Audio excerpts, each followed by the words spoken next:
इस शायरी को एक बार सुनिए जरा।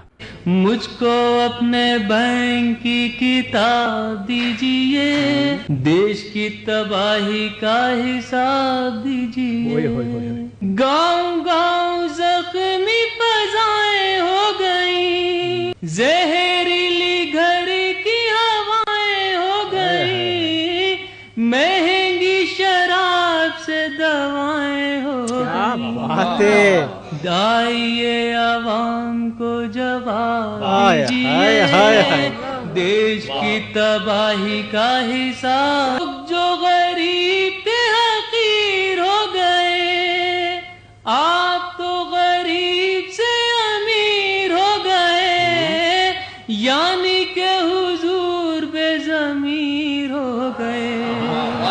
खुद को बेज़मीरी का खिताब दीजिए, कैसी कैसी देखो योजनाएं खा गए, बेच कर ये अपनी आत्माएं खा गए, मार के मरीजों को दवाएं खा गए।